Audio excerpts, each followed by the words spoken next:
Donc l'historique, eh ben, on en a parlé hier, en fait, c'est bien l'Europe qui a posé le débat dès 1989, juste avant le sommet de Rio.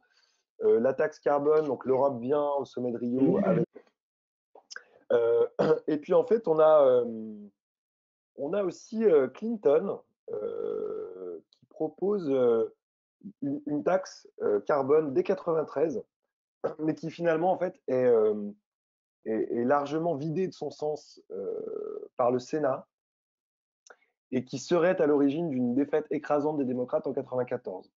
Donc on voit bien que il y a un, comment, il y a un- avec la taxe carbone, il y a un traumatisme, clairement, parce que c'est sujet à débat, parce qu'une taxe pan-européenne, régionale, un prix uniforme du carbone sous forme de taxe, ça touche les pays du Sud alors que ça ne touche moins les pays du Nord. Enfin bref, c'est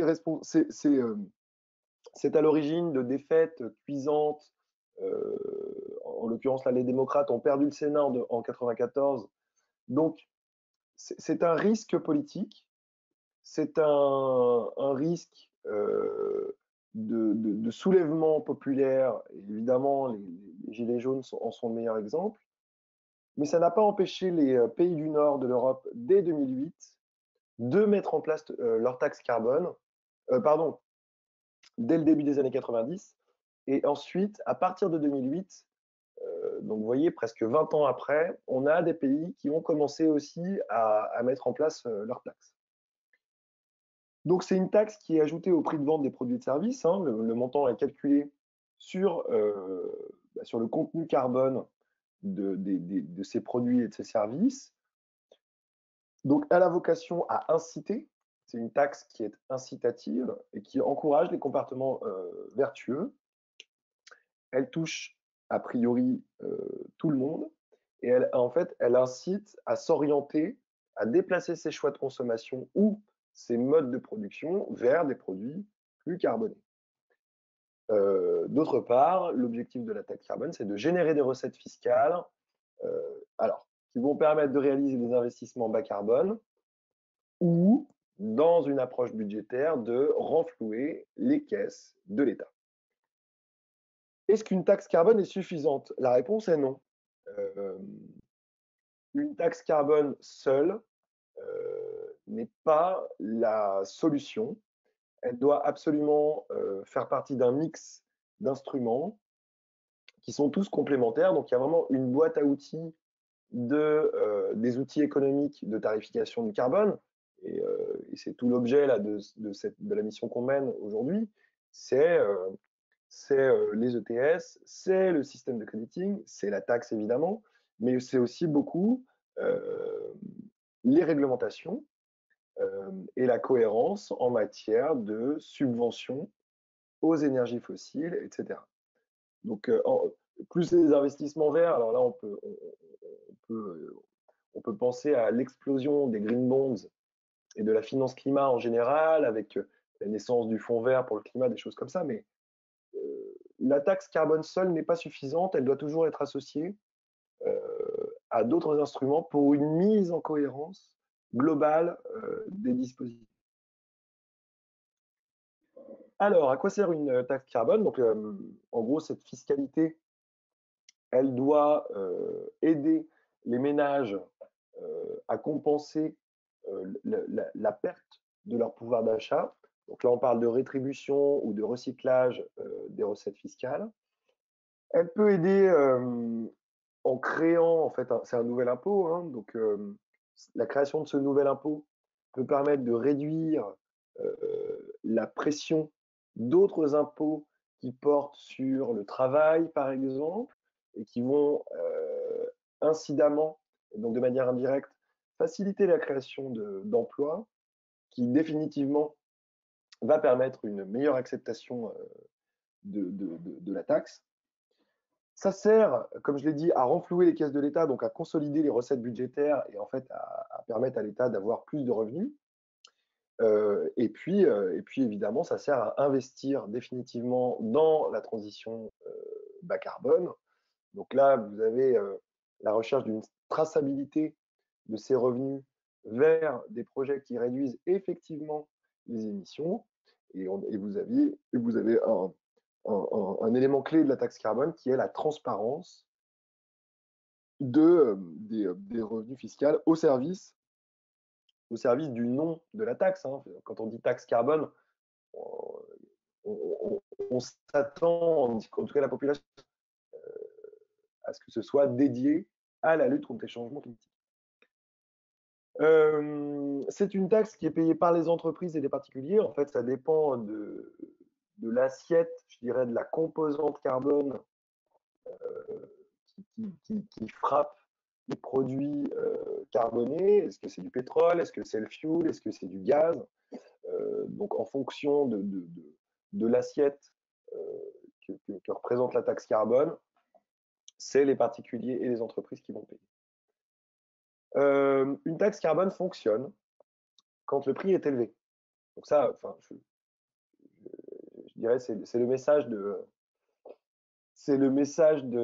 ces 2 journées, hein. C'est que tarifer le carbone, oui, mais à un prix élevé, c'est-à-dire un prix qui incite à réduire. Donc on l'a vu dans l'ETS, il faut que le quota d'émissions soit élevé pour inciter les secteurs sous contrainte à réduire leurs émissions. Dans le cadre d'une taxe qui est plutôt progressif, hein, il faut qu'elle soit élevée pour amener à orienter les choix des particuliers et des entreprises vers des alternatives.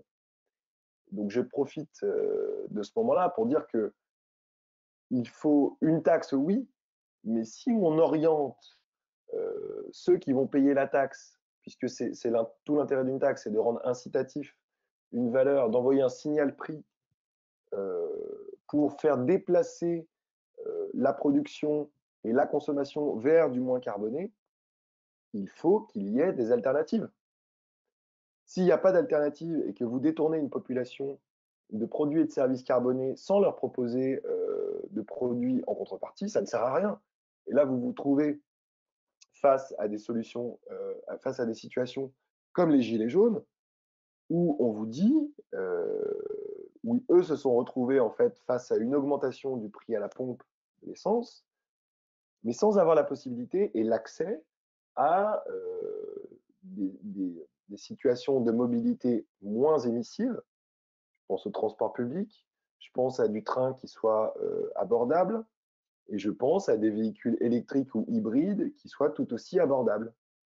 Et donc, quand vous avez ça, ou quelque part, la population et les entreprises comprennent ce système de fiscalité, mais s'il n'y a rien en face quand on les oriente, alors là, on tombe dans le vide et ça devient très dangereux.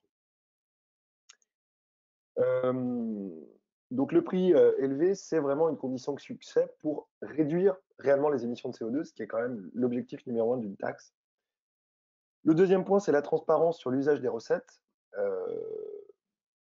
On a aujourd'hui, vous voyez, début des années 90, donc on a presque 30 ans d'expérience dans la mise en œuvre de fiscalité carbone dans certains pays. La transparence sur l'usage des revenus et notamment un recyclage intégral des émissions et pas seulement une volonté budgétaire ou une approche budgétaire qui vise à gonfler les caisses de l'État et boucher les trous d'une mauvaise gestion étatique des finances. Je vous la fais courte et un peu provocante, mais c'est ça. Si la population voit la taxe de cette manière-là, c'est le soulèvement populaire à coup sûr, et c'est en tout cas une non-adhésion à cette taxe, donc un refus, une incompréhension par ceux qui vont payer la taxe. Et donc enfin, au-delà de tout ça, la communication est clé. Il faut communiquer sur ce que c'est que cette taxe, à quoi elle sert, pourquoi elle est là, qu'est-ce qui va être fait des usages, qu'est-ce qui va être fait des revenus fiscaux. Et donc ça, c'est vraiment une erreur monumentale de la France qui, en fait, depuis 2013, c'est-à-dire la mise en œuvre de la contribution climat-énergie, n'a jamais communiqué, d'un point de vue pédagogique, hein, sur l'intérêt d'une taxe carbone. Pire, a même caché, en fait, les évolutions de prix. Et donc, là, encore une fois, on court à la catastrophe quand on ne communique pas sur ce type de taxe. Voilà, donc 3 conditions de succès: un prix élevé pour réduire, la transparence sur l'usage des recettes et notamment la redistribution à ceux, auprès de ceux qui la payent, pour finalement ce qu'on appelle une neutralité d'usage, et une communication pour expliquer et faire de la pédagogie sur ce que c'est. Il y a eu une étude de l'OCDE, donc qui se base sur 44 pays, et qui rappelle en fait que 70% des émissions mondiales ne sont pas fiscalisées, et que surtout, on a un phénomène de dérogation, d'exonération, de niche fiscale. Donc vous voyez bien là, par exemple, que à l'échelle mondiale, n'est taxé qu'à 0,73 € la tonne. Alors évidemment, le gasoil et l'essence sont les produits pétroliers qui sont les plus taxés. Mais quand vous regardez le kérosène des avions, du fioul lourd, du gazole non routier, etc., vous avez une pléthore d'exonérations, de détaxes sur des produits pétroliers qui amènent à ce chiffre hallucinant de 400 milliards par an de financement direct des énergies fossiles. Et là, je touche tout de suite à un point qui, selon nous, est clé, c'est la cohérence d'un dispositif fiscal portant sur les émissions de gaz à effet de serre. J'ai l'image en fait de quelqu'un qui est sur un bateau qui est en train de prendre l'eau, et donc il a un seau, il essaye d'écumer l'eau qui est dans son bateau et il le rejette derrière son dos. Et en gros, l'eau reste dans le bateau, quoi. Donc ça sert à rien en fait ça sert à rien de mettre en place une taxe qui va compliquer les choses d'un point de vue de la compréhension, qui est extrêmement risquée en termes d'acceptation sociale, d'augmentation des impôts, etc., si dans le même temps on finance l'énergie fossile. Et c'est bien ce qui est demandé aujourd'hui euh, par la Banque mondiale et je veux dire tous les économistes, c'est la cohérence en supprimant les subventions aux énergies fossiles.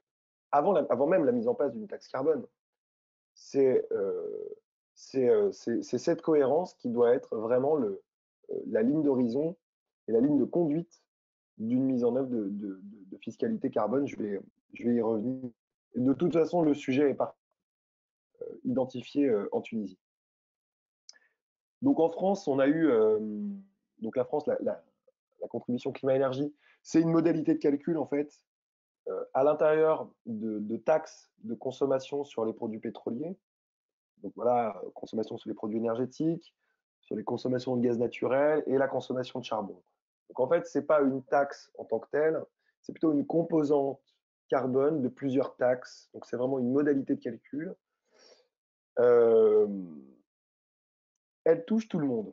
D'accord. Donc en fait, au même titre que finalement une subvention aux énergies fossiles va bénéficier davantage à des gens ou des entreprises qui consomment beaucoup d'énergie fossile. Vous êtes d'accord, hein, si vous soutenez la consommation d'énergie fossile, ceux qui en consomment le plus sont ceux qui vont en bénéficier le plus de cette subvention.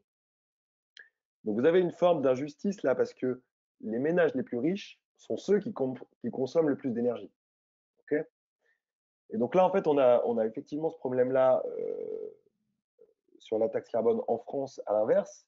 C'est-à-dire on n'a pas de, je dirais de distribution équitable de cette taxe carbone. Et donc on estime que justement, Et d'ailleurs, c'est pour cette raison que la taxe carbone a été retoquée par le Conseil constitutionnel dans sa première version,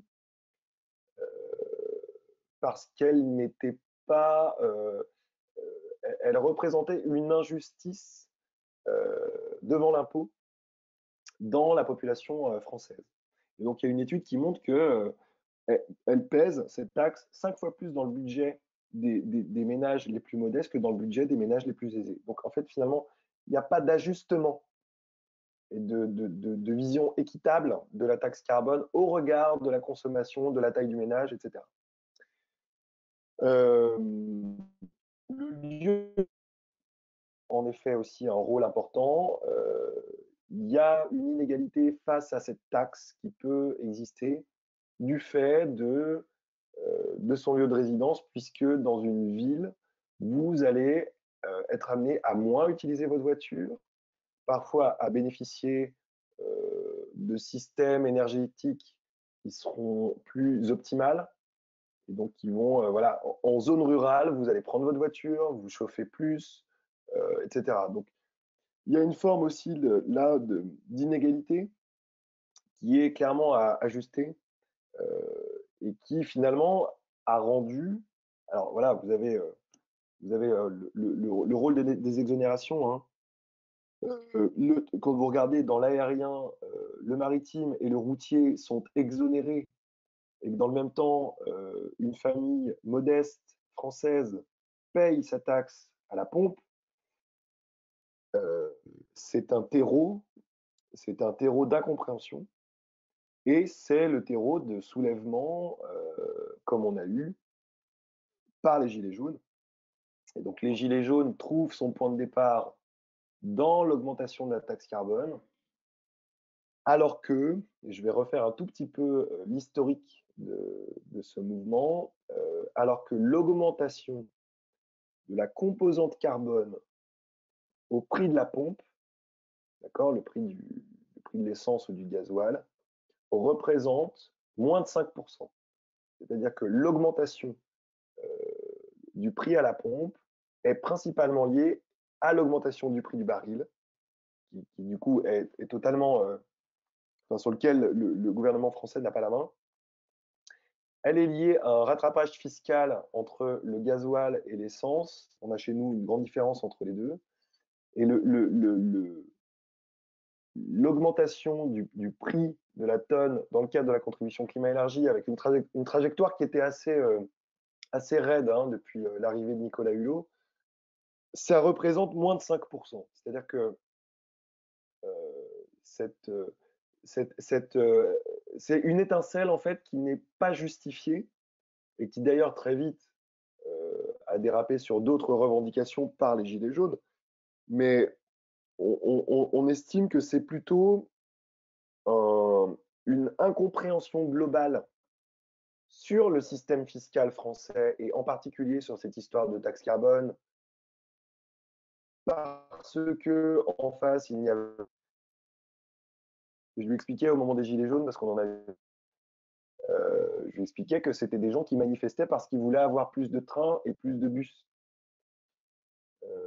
Si, encore une fois, on leur avait proposé des alternatives abordables, on n'aurait probablement pas eu ces manifestations. Et d'autre part, on n'a jamais expliqué à quoi servait l'argent. Et quand on a commencé à savoir à quoi servait l'argent de la taxe carbone française, ça a rendu les gens encore plus en colère. Tout simplement parce que la taxe carbone, alors je ne sais plus ce que j'ai les chiffres, la taxe carbone française, c'est 10 milliards, c'est 10 milliards par an à peu près en 2019. Sur ces 10 milliards, vous en avez une petite partie qui part dans la transition bas carbone. En l'occurrence, moins d'1 milliard, il me semble. Donc 10% de la taxe que vous payez pour protéger le climat va ailleurs. Donc en l'occurrence, c'était des baisses d'impôts pour les entreprises, y compris des entreprises responsables des changements climatiques. C'est-à-dire que rendez-vous compte que la taxe carbone française, les revenus fiscaux ont financé Total. Et donc là, bah ouais, cette incompréhension, ce manque de pédagogie a clairement en fait rendu explosif la situation. Et alors après, voilà, après vous avez beaucoup d'autres revendications sociales qui ont pris le pas, mais à l'origine, on a quand même cette vraie dichotomie entre ok, je veux bien lutter contre les changements climatiques, ce qui est vrai. En France, c'est le premier sujet chez les Français sur la protection de l'environnement et du climat.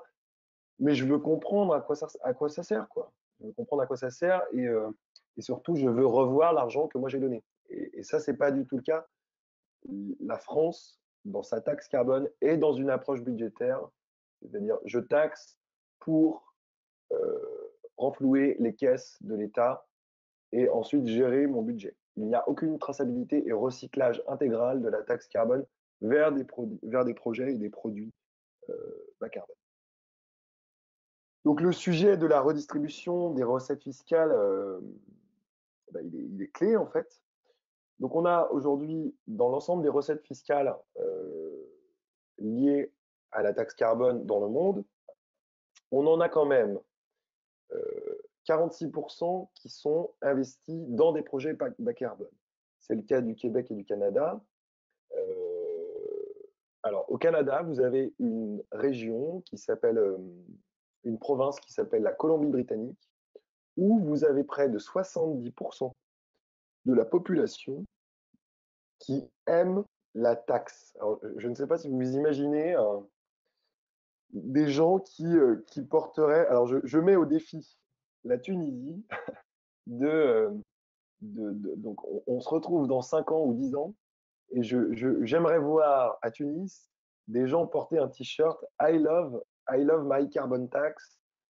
Ce serait vraiment le signe d'une réussite totale de la mise en place d'instruments de tarification carbone.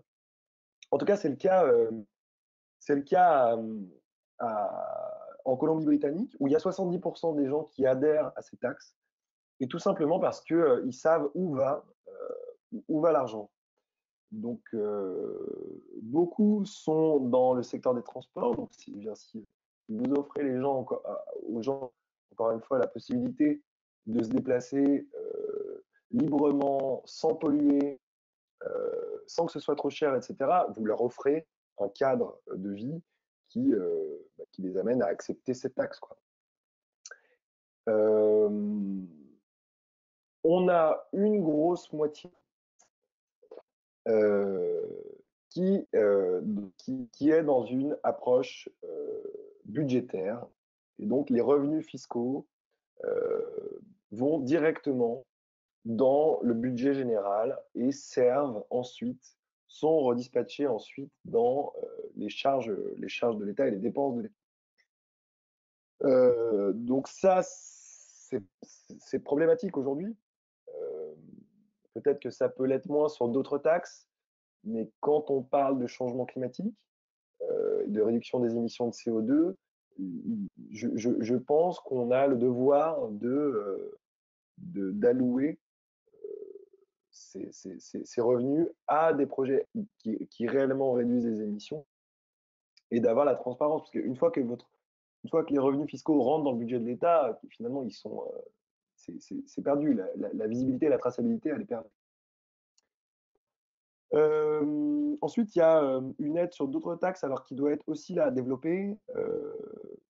En Suède, par exemple, il y a eu des baisses d'impôts sur le revenu et sur les taxes sur le travail. Donc là, en fait, on voit bien que la population conçoit tout de suite euh, la taxe carbone comme une aide à l'augmentation du pouvoir d'achat, okay, sur la baisse du revenu, et comme un levier de création d'emplois en allégeant les taxes sur le travail. Et oui, enfin, en Suède aussi, un travail sur la lutte contre la précarité énergétique. Donc ça, c'est l'aspect de justice sociale qui est hyper important, hein, qui justement n'existe pas en France, où finalement les revenus de la taxe carbone vont d'abord vers les populations les plus modestes pour les aider à se transformer. Et alors là, je pense que là, on peut commencer à parler de valeur sociale d'une taxe carbone, quand les revenus de cette taxe vont d'abord et en premier lieu aider les populations à sortir de la pauvreté et puis on a un versement direct aussi de primes ou de subventions. Voilà, en Suisse, on a une réduction sur les primes d'assurance, notamment liées à la santé. Il y a un risque ici qui est de faire un chèque aux populations parce que il est important, même si ça revient, si l'argent payé, déboursé par des habitants, une population, dans le cadre d'une taxe carbone, lui revient sous forme d'argent sonnant et trébuchant, c'est pas sûr que cet argent va servir à réduire les émissions de CO2. Donc on peut imaginer que des chèques verts qui soient orientés, en fait, qui vont vous servir à acheter des produits ou des services bas carbone sont plus pertinents, puisque là, vous avez encore la main, le gouvernement a la main sur le recyclage vert de ces revenus fiscaux. Voilà, il y a un risque, hein, pour dire les choses clairement, que vous achetiez, vous achetiez un produit qui soit incompatible avec la lutte contre les changements climatiques.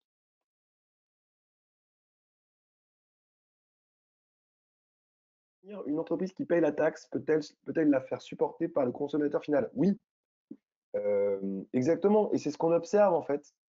Euh, mais vous savez, même dans l'ETS, d'ailleurs c'est un peu triste, mais dans l'ETS, quand l'aviation, dans le UETS, hein, le marché européen, dans l'aviation, quand l'aviation est rentrée dans l'ETS, on a vu augmenter le prix des billets d'avion.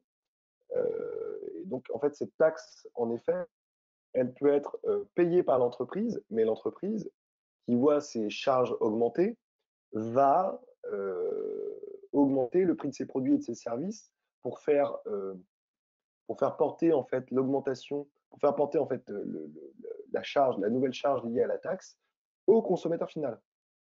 Et donc, il y a une solution à ça, hein, c'est cette fameuse neutralité fiscale où l'entreprise paye la taxe, certes, mais elle reçoit en contrepartie des avantages de plein de formes différentes qui vont lui éviter de faire augmenter le prix de ses produits ou de ses services, qui va finalement dégrader le pouvoir d'achat des consommateurs. Ouais.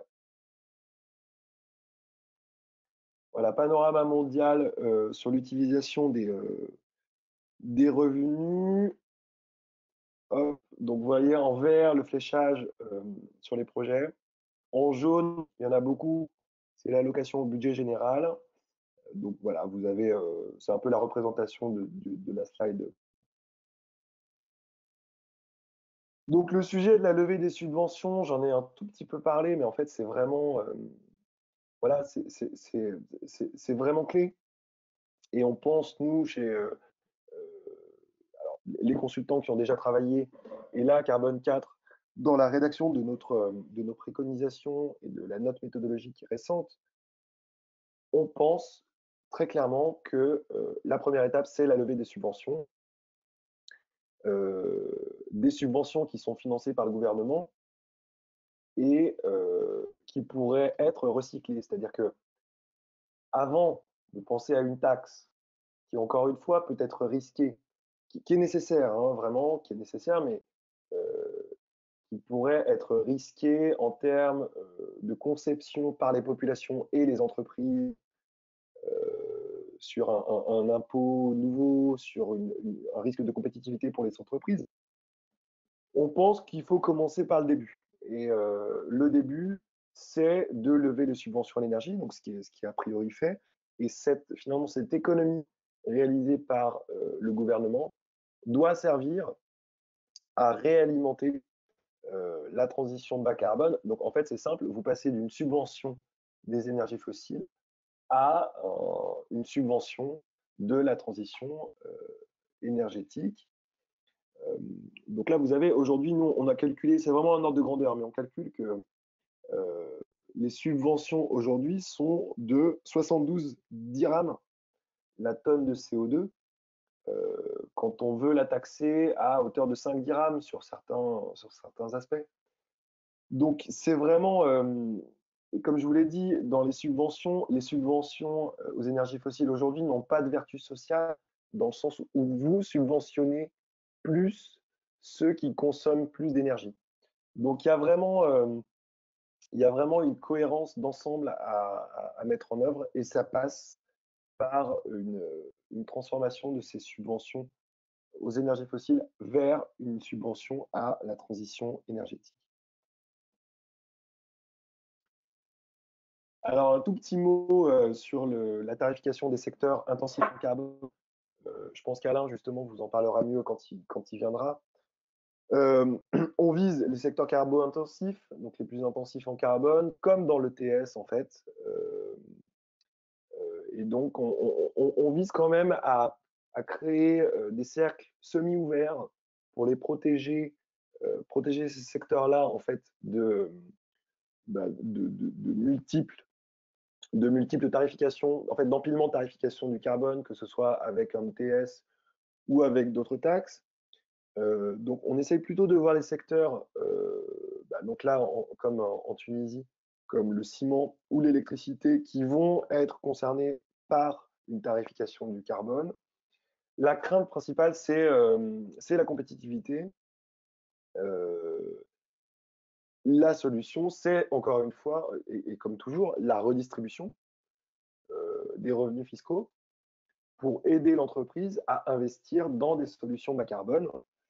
Euh, et puis, il y a un intérêt aussi à s'aligner avec, demain, avec des prix du carbone dans certains secteurs, c'est que vous évitez des fuites carbone à l'international. Donc ça, c'est plutôt un impact pour les pays, le reste des pays du monde, c'est que la plupart des pays du monde, dès qu'il y a une taxe finalement ou un ETS, on observe des fuites de ces industries dans les pays. Donc qui dit fuite dit perte d'emploi, et dit chômage.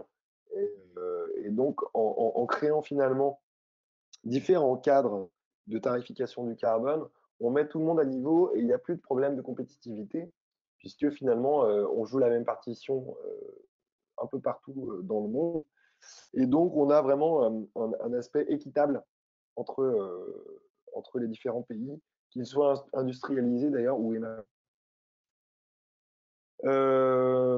Sur le ciment, donc, la proposition que Carbon 4 a faite, c'est de ne pas considérer d'ETS pour les cimentiers qui sont moins de 10, et il faudrait une bonne soixantaine d'installations pour que le dispositif soit opérationnel. Et pas de neutralité carbone, c'est-à-dire pas d'achat de crédit carbone, ça coûterait beaucoup trop cher. En revanche, on propose un dispositif qui est hybride, c'est-à-dire une taxe carbone sur le secteur du ciment en étant associé à un système de crediting qui va permettre aux cimentiers de mettre en place des projets de réduction d'émissions, d'accord, qui vont générer des crédits carbone. Et ces crédits carbone-là, je vous en avais parlé tout à l'heure, il y a un problème de garantie de rachat des crédits. Ces crédits carbone-là, en fait, vont être rachetés par un fonds dédié. Donc là, au même titre que vous avez un FTE, fonds de transition énergétique pour la taxe carbone, on propose la création d'un fonds qui soit entièrement dédié aussi au secteur du ciment et qui va racheter les crédits carbone, mais qui va aussi décaisser les revenus issus de la taxe carbone. Alors, ce qui est intéressant, c'est que le circuit est semi-fermé, en fait, ou semi-ouvert, c'est plus positif, et qu'on a des investisseurs. Donc, en fait, on a vraiment le fonds de transition, des cimentiers, la taxe carbone qui vient financer le fonds de transition, le financement qui se fait par la redistribution de la taxe, et qui se fait aussi par le rachat des crédits carbone. Donc, le dernier point, c'est l'acceptation sociale de cette taxe carbone et qui est fondamentale. Elle passe par la redistribution, mais j'ai l'impression de me... C'est quand même le sujet, la redistribution versus une approche budgétaire, c'est-à-dire enflouer le budget d'État qui crée toujours de la suspicion auprès de la population et des entreprises. En Tunisie, le FTE va jouer un rôle clé puisqu'il va représenter un organe indépendant, autonome, dont la gouvernance est clé aussi. C'est-à-dire que dans la mise en œuvre de cette taxe carbone, il doit y avoir une vision extérieure qui peut prendre la forme d'un comité de mixte composé d'experts, de gouvernements, d'associations, etc. Mais en tout cas, la gouvernance de ce fonds de transition énergétique, elle va être clé aussi pour garantir cette indépendance dans la gestion des fonds. Il va y avoir un vrai sujet sur le traitement de l'équité et de la justice sociale vis-à-vis des ménages. Voilà, il y a des aides qui peuvent prendre plusieurs formes différentes, des prêts à taux zéro, des subventions d'investissement, des chèques verts pour flécher les dépenses, etc. Et enfin, il y a un sujet de création d'emplois. Dans des pays où le chômage est important et est aussi une étincelle dans des soulèvements de population, on pense que la taxe carbone peut réellement servir à créer des emplois. Et d'ailleurs, ils sont... Donc voilà, pour terminer, les 4 de la vision stratégique pour la Tunisie que Carbone 4 propose.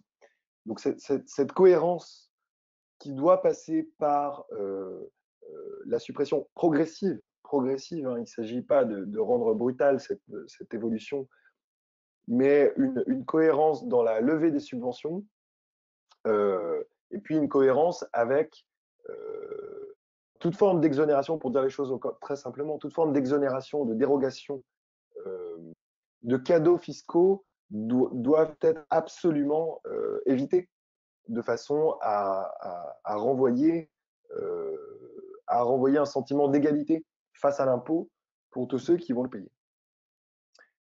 Ensuite, il y a un sujet d'équité.